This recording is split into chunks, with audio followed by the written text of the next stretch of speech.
Hey, everyone, this is the K-Man 1971 back with another comic book haul. Now, I know during my last comic book haul I stated that this would be the last comic book haul in a monthly format, and here I am next month with another comic book haul. What's up with that? Well, a couple of things. One, due in part to the pandemic, my social options are somewhat limited on the weekends. Two, um, comic book shops in Massachusetts have started to reopen it again over the past couple of weeks. And even prior to that, some of my comic book shops would let me in um, by appointment. So I ended up buying quite a few books over the past month or so.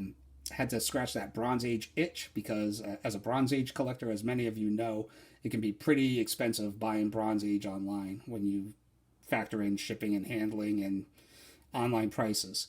And two, after watching the Clone Wars, binging the Clone Wars from the movie all the way to season 7, thanks to a friend at work badgering me as a Star Wars fan that I was doing myself a tremendous disservice by not watching it. And he was right because I love that show, man. That was awesome. Unlike the prequels and the sequel trilogy, it gave me some characters that I really like, and gave me something new to collect. Also, while I was also if you go back to my first video of the year, I basically stated what I wasn't going after any big issues, and I was doing some odds and ends collecting, and I was checking off some of my Star Wars books that have been on my list that I wanted to check off. And that's still the same case, but now I have new characters that I want, and as we all know now, everything Star Wars is smoking hot right now, which is, hey, it's okay. More people to the party that I was already at. So, without any further ado, let's get on with it. And this will be the first month in a while that I actually have some new comic books to show, which is awesome. So, kicking it off this month, we have Harley Quinn and the Birds of Prey, number 2. This is the only new book out of my stack of new books that I haven't read yet. I ended up picking up all my new books as of yesterday. So, and I was very entertained. So, looking forward to reading this. Really enjoyed issue number 1. Birds of Prey special one shot. Now, I guess by Brian Azzarello and Emanuela Lupacchino, which was really good. J. Scott Campbell cover, which is awesome, as always. But I guess this was the original plan for Birds of Prey by DC before they decided to call an audible and go the Amanda Conner route. Which, don't get me wrong, I love both of these creative teams, and I just love it anytime that Harley gets the A-list treatment with A-list creators, which should be the case all the time. Joker 80th anniversary special, 100-page super spectacular. Kind of like the Birds of Prey special that I just showed. This was a pretty expensive book, $10 for a cover price. And I try to avoid these for the most part because a lot of these oversized issues, in my opinion, just feature filler and mediocre art and story at best for the majority of the book. It wasn't the case with the Birds of Prey issue, and it wasn't the case with this Joker anniversary issue either. Really great stuff. Cover of the Hall, too. Gabriel Dell'Otto just kills it. I haven't had much Gabriel Dell'Otto as of lately, now that I think about it. But great stuff. My read of the month right here, Dark Knight's Death Metal, number 1. Anytime as a 48-year-old that a new comic takes me longer than 5 minutes to read, and I have fun, that's money well spent. Great read, good fun. Looking forward to the rest of the story, and I believe this is an Art Germ cover. Love it. Speaking of Art Germ, Batman number 92. Continuing on with the Punchline story, man, so far 2020 is comic book wise has all been about Punchline, Miles Morales, and Star Wars. So Punchline, I still haven't made up my mind about this character.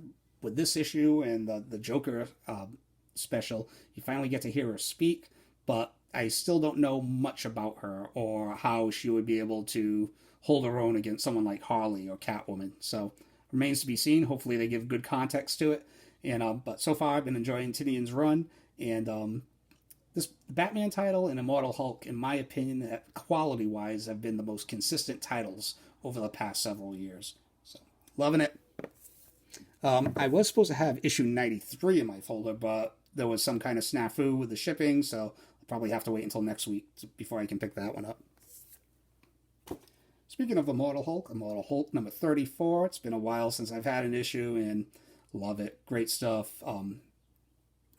A very leader-centric issue, and Al Ewing just doing a phenomenal job on this title.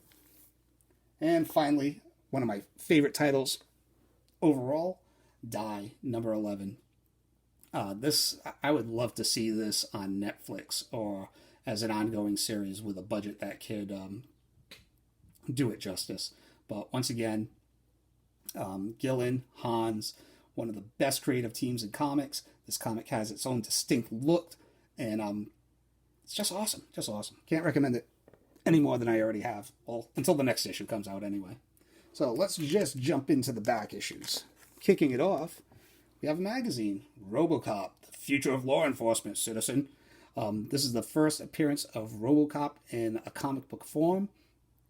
And I just love it anytime like I can get a first appearance in comics from other areas of pop culture, whether it be Star Wars, Raiders of the Lost Ark, Blade Runner. Just great stuff. So happy to have that in my collection.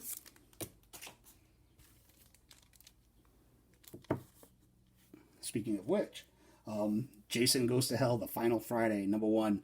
This is tied for the first appearance of Jason in comics.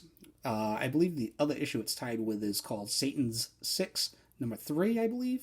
So this is only in probably VF minus condition, but it features this really cool glow-in-the-dark cover, and it's the first appearance of Jason in comics.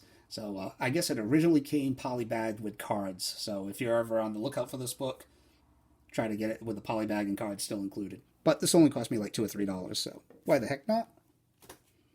Here's an interesting pickup, or at least I thought it was interesting.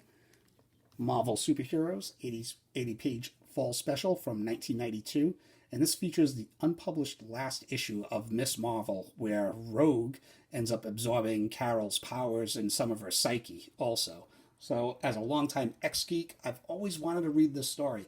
It's been years and years since I've read Avengers Annual number 10, but I think they basically just reference the story, but don't go into like a lot of detail about it.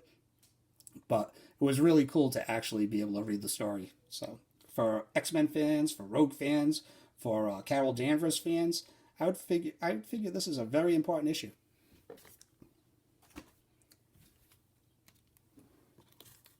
X-Men Adventures number 1. I guess this was a hot book a couple of months ago, and this features the first appearance of Morph in comics. So that's the main reason why I picked it up.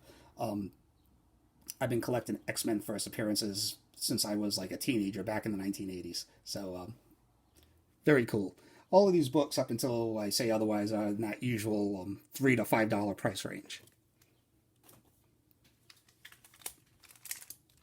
Here's a book that I just picked up yesterday. The official movie adaptation of Batman, the movie from, when was it, 1988, 1989? Prestige format edition, near mint. Like, I didn't even open it up because you could tell it's one of those square-bound books that had never been opened before. So, very cool. Like many of you, I heard the same rumors that Michael Keaton will be reclaiming the mantle of the Bat, so to speak, and being featured in the upcoming Flashpoint movie, which would be so freaking awesome, man.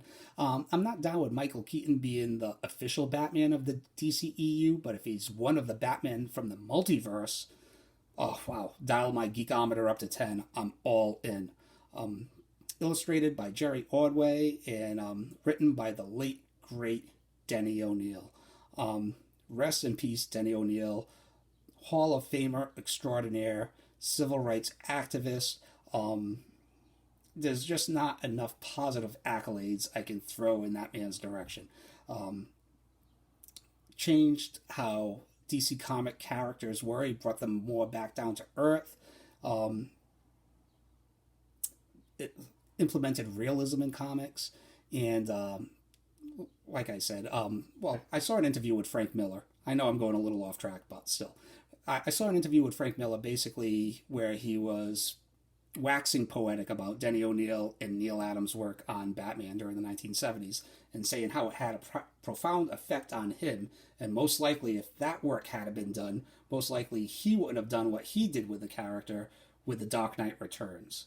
So that speaks volumes right there. And if there was no Dark Knight Returns, what kind of medium, what kind of comic industry would we have right now? So it's a good thing we don't have to answer those questions.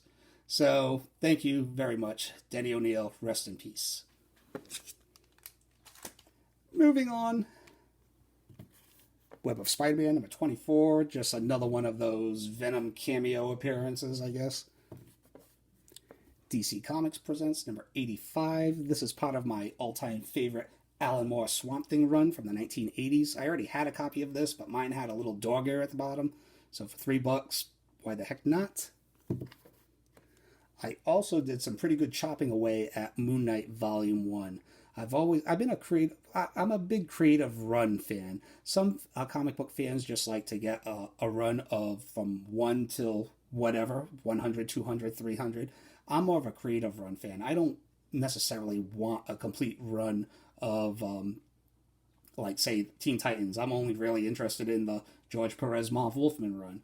Or, like, on Swamp Thing. I don't want the complete series of Swamp Thing Volume 2. I more or less just want the run from Alan Moore and Bissett and Veitch on Swamp Thing. So the same thing goes with Moon Knight for the most part. I've always been a big fan of the Doug Moench, Bill Sienkiewicz run on Moon Knight. So wanted to pick that up. And with there being a Moon Knight series around the corner at some point, I wanted to pick up this volume 1 because I have noticed other issues starting to spike. So I already had issues 1 through 5. So all of these books are like $3 a piece, newsstand, in very fine plus condition with the exception of one, which I'll point out. So why the heck not? So here we have Moon Knight number 6, number 7, number 8, 9, I already had 10. Here's 11. Number 16, which is the one I told you about, has like a little crease down there. Number 17. And number 18. So I need issue number 15, which was missing, that features that kick-ass Frank Miller cover. But with that, I would have a complete run of Moon Knight 1 through 18. I think I need another maybe like 11 more issues, and I would have the entire series, which would be pretty cool. All right. As I said, I was out there scratching that Bronze Age itch. So it's just great to buy books out there without a shipping and handling charge along with them. So I wasn't planning on picking this book up necessarily, but I just came across it. Rima the Jungle Girl, number 1, Bronze Age premiere issue, Joe Kubert cover, first appearance of a new character for $3. Why the heck not? Star Wars number 38, the issue right before the Empire Strikes Back adaptation. The reason I picked this up is Michael Golden artwork on Star Wars, the only issue he ever did. So I'm a big-time Michael Golden geek. Loved his art, and one of my favorite Bronze Age artists. So I had to see what his rendition of my favorite Star Wars characters would be, and he did not disappoint. Daredevil number 155, just yet another example of a hero versus hero Bronze Age throwdown. Brave and Bold number 122. I just love it. Anytime the Batman and Swamp Thing cross paths, I'm all in, and I kind of dig the semi-controversial crucifixion cover of Swamp Thing. Marvel Team Up number 86. I also dig anytime that superheroes meet for the first time. So this is the first time that Spider-Man teamed up with the Guardians of the Galaxy, even though it's not the movie version of Guardians of the Galaxy, but you get the drift. I think I saw this in someone's video just yesterday. Supervillain Team Up number 14, which is the last issue of the series, and this features the first time that Doctor Doom and Magneto ever met. Very cool. Second copy of Doorway to Nightmare number 1, featuring the first appearance of Madame Xanadu. DC first issue special number 13, which features the return of the New Gods. I never liked this version of Orion. I much prefer the original Kirby version that is still used today. Marvel Premiere number 57, which features the first American appearance of Doctor Who, which is this is the version of Doctor Who that I grew up watching as a wee lad. And just looking at this comic right now still makes me crave jelly beans. Teen Titans number 42, cover grab all day. This is just a kick-ass, I believe, Nick Cardy cover. Love it. Adventure into Fear number 21. This is a very tough run, at least for me, to scrap up together this Morbius run from Adventure into Fear. I have the first issue of the Morbius run and this issue, but tough for me to come across. And this was only $5 too. Very fine plus shape. I'm not sure if this is a Silver Age issue or early Bronze Age issue, but this is my second copy of Captain America number 122. And my copy had a slight subscription crease right here. So this one's in better condition, and this one was only $5. The one with the subscription crease from the same store cost me $10. So I always dig it when villains from other heroes, Rogues Gallery, cross over into another hero's comic. So obviously Scorpion is a Spider-Man villain going toe-to-toe with Captain America. As a comic fan, don't you want to see what's inside those covers? I know I do. Another Cap issue, Captain America and Falcon number 173, featuring the X-Men, or rather Cyclops and Marvel Girl.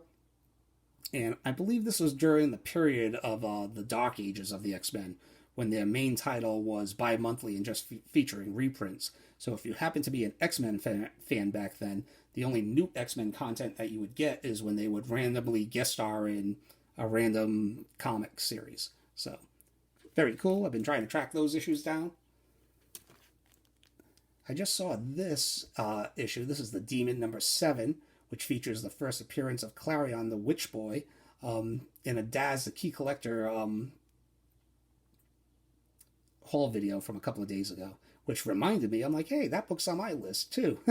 So I guess people are kind of speculating on this character now that there's a Justice League Dark series in the works, or movie in the works, I'm not sure. So they're kind of concentrating on the other occult type characters of the DC universe, which, hey, cool. Don't have to twist my arm to grab some Kirby bronze. A couple of Silver Age books. Superboy number 147. I saw this featured in a Night Tiger video not so long ago, and this features the origin of the Legion of the Superheroes. So, being an old school Legion fan, had to pick that up. And Detective Comics number 366. Both of those issues were only like $10 a piece. Both of them in probably fine minus condition. But anytime I can get some cheap Silver Age in the PC, I'm all for it. All right, for the rest of the haul, it's all about Star Wars. So, starting off, this was real cheap, only $4 shipped. This is Star Wars Mace Windu, 1 in 10 variant, an homage, obviously, to, let's see here, there we go, to Strange Tales number 167, which I just picked up in my last haul. So, obviously, I still really like the Steranko version better, but I thought it was cool. I love it anytime that Star Wars does these homages to classic Marvel covers. So I just picked up a Star Wars number 1 Boba Fett homage cover that homages the first appearance of the Punisher. So you'll be seeing that in upcoming hauls sometime down the road. Okay, so while I was going through my Star Wars collection, because I am planning on doing a Star Wars showcase collection video probably sometime next month. But I noticed that my Dark Empire, my first 2 issues 1 and 2 were second prints, which kind of bothered me a little bit. So I went online to get some first prints, which they're very inexpensive, which is rare for Star Wars books right now. But I think on a good day and high grade, this might cost you $10 online, but you can get it for a lot cheaper, which I did. But while I was looking for this book, I started going down the rabbit hole of other variations of these books. So that's when I discovered that there was a gold version and a platinum version. So then I set out to try to get the platinum version, of course. And wouldn't you know, seeing you can find anything on eBay, I ended up finding a very high grade copy of Star Wars Dark Empire, the Platinum Edition. I've always kind of wanted this too. I kind of wanted it back when I first found out about it, and then I forgot about it for a very long time. And then when I was looking for first prints, it kind of sparked my interest again. So I found this, and it was basically $65 with another like $4.99 for shipping, or a best offer, which I thought was kind of steep for just the first issue. But then I realized that it wasn't just for the first issue; it was for the complete set. So for a little over like maybe $11 and change an issue, I ended up getting the whole set of the Platinum series, which came, of course, with a certificate of authenticity. So here we go. Number 1, 2, 3,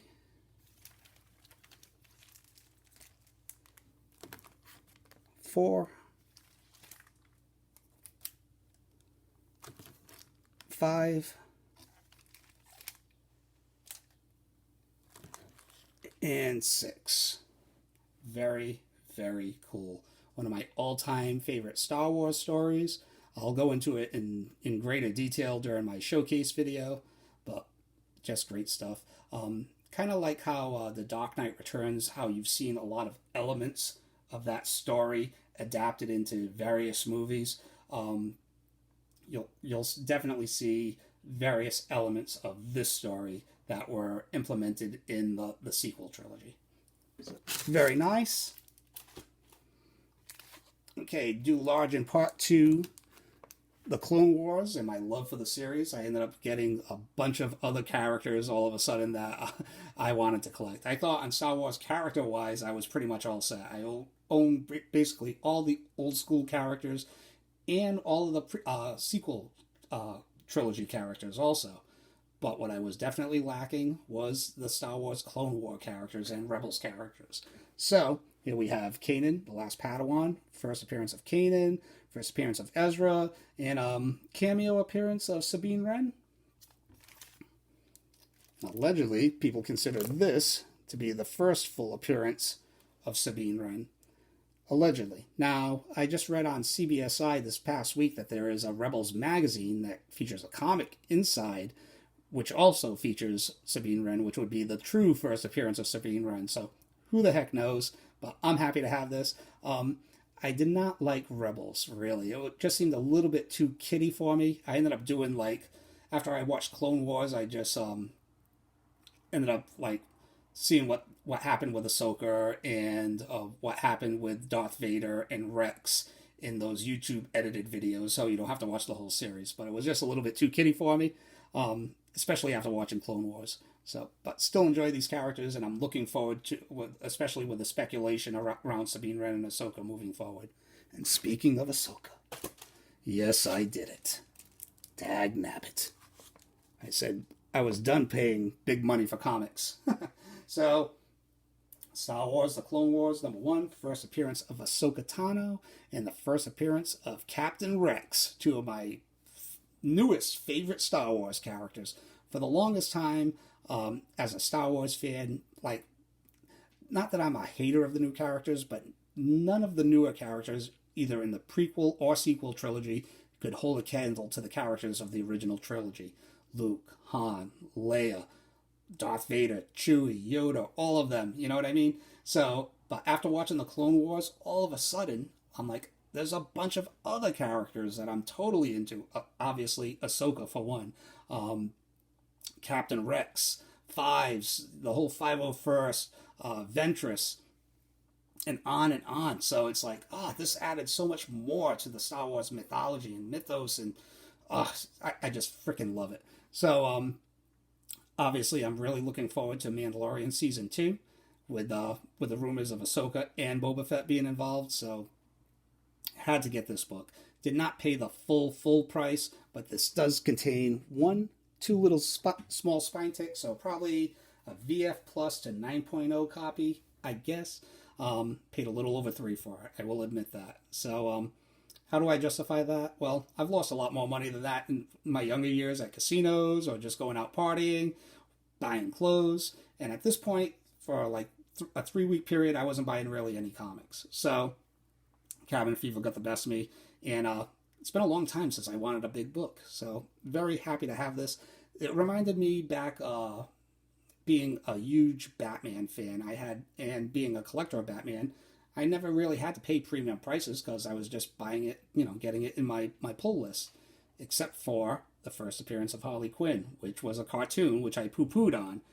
And after I bought the first appearance of Harley Quinn later, I'm like, well, I won't make that mistake again. Well, years and years go by, another 5 years go by, and I did the same mistake again with the Clone Wars. Covered everything Star Wars. I've been collecting Star Wars pretty consistently, but I missed out on this because I thought the Clone Wars was just for kids. Living and learning. So that's all I have for this month. And this will be my last monthly comic book haul for quite some time. What do I have down the line? Plenty of comic book collection spotlights and plenty of topics. So I hope you all can stick around. It'll be some good fun for sure. So thank you all for watching, liking, and subscribing. Thank you all to all the essential workers out there keeping us afloat. And I will see you all later. Take care. See ya.